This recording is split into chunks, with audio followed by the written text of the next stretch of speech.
Buat kalian yang tinggal di Jakarta, pernah lihat Tugu ini nggak? Lokasi asli monumen ini ya berada di Jalan Pangeran Jayakarta, dekat Kampung Pecah Kulit, Pinang Sia, Taman Sari, Jakarta Barat. Namun pada tahun 1942, monumen ini ya sempat dihancurkan tuh oleh penjajah Jepang.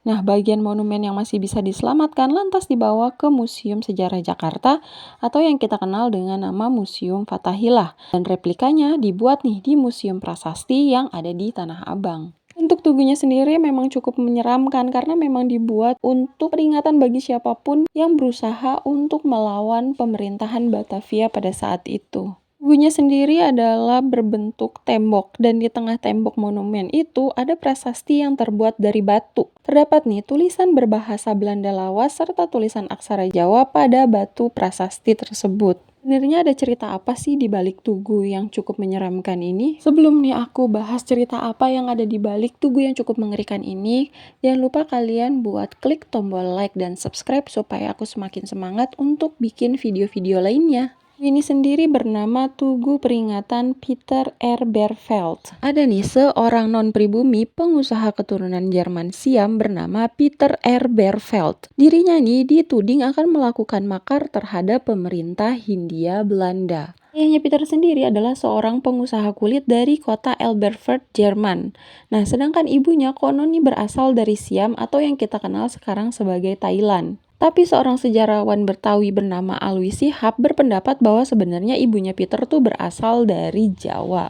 Peter sendiri merupakan pengusaha kaya yang tinggal di daerah kawasan elit bernama Jakatrawek. Banyak orang-orang Belanda termasuk pejabat Hindia Belanda yang tinggal juga nih satu kawasan sama Peter ini. Peter sendiri mewarisi kekayaan dari ayahnya yang pada tahun 1670-an tuh merantau dari Jerman ke Amsterdam. Di Amsterdam ini ya, ayahnya Peter ini bergabung dengan VOC dan menjadi prajurit kavaleri. Dan konon dirinya ini merupakan orang kepercayaan Cornelius Pilman, yaitu Gubernur Jenderal Hindia Belanda pada tahun 1681 sampai 1684.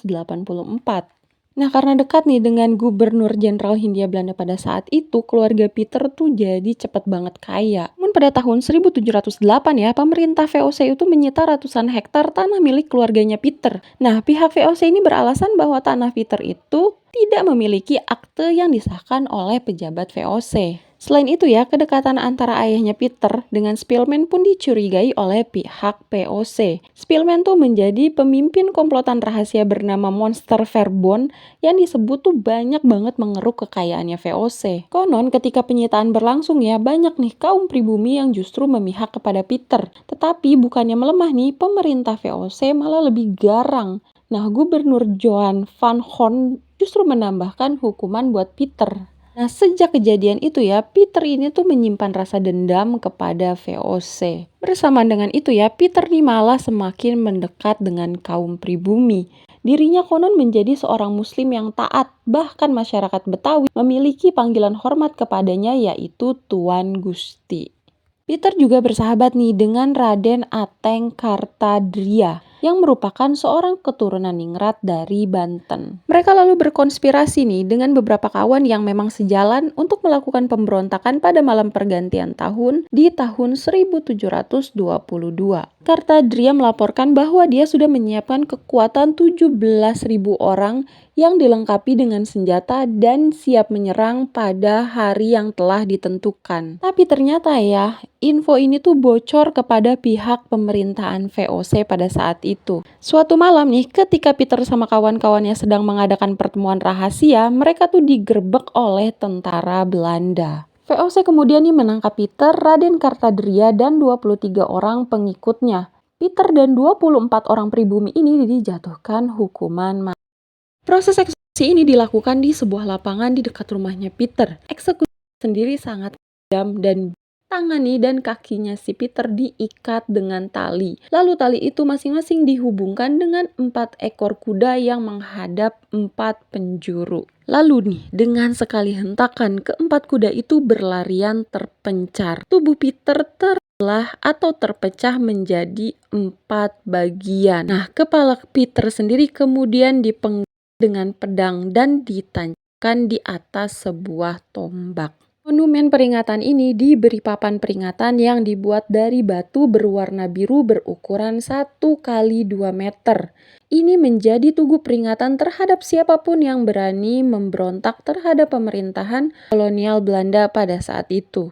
Pada batu itu juga tertulis nih 9 baris tulisan berbahasa Belanda, lalu di bawah tulisan berbahasa Belanda itu terdapat pula nih terjemahan dalam bahasa Jawa. Monumen Peter Eberveld sendiri tuh sempat berdiri di lokasi eksekusinya, yakni di sekitaran lokasi yang saat ini dinamakan Kampung Pecah Kulit Pinang Sia, Taman Sari, Jakarta Barat. Monumen ini memang dibangun sebagai peringatan agar tidak ada lagi orang yang memberontak.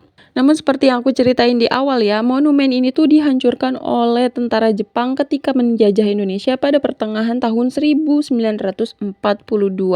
Sementara itu, masyarakat Betawi pun masih terus mengenang sosok Peter, bahkan menamakan tempat eksekusi Peter sebagai nama kampung yakni Pecah Kulit, menggambarkan kondisi pecahnya sang pahlawan karena ditarik oleh 4 kuda. Nah, buat kalian nih yang tinggal di daerah Jakarta, khususnya di Kampung Pecah Kulit, apakah kalian udah tahu kenapa kampung kalian dinamakan seperti itu? Kalau kalian baru tahu sekarang, tulis di kolom komentar ya. So, terima kasih buat kalian-kalian yang masih dengerin aku di detik ini. Terima kasih banget dan jangan lupa untuk klik tombol like kalau kamu suka sama video yang aku buat hari ini dan subscribe supaya kamu bisa dengerin cerita-cerita aku yang lainnya.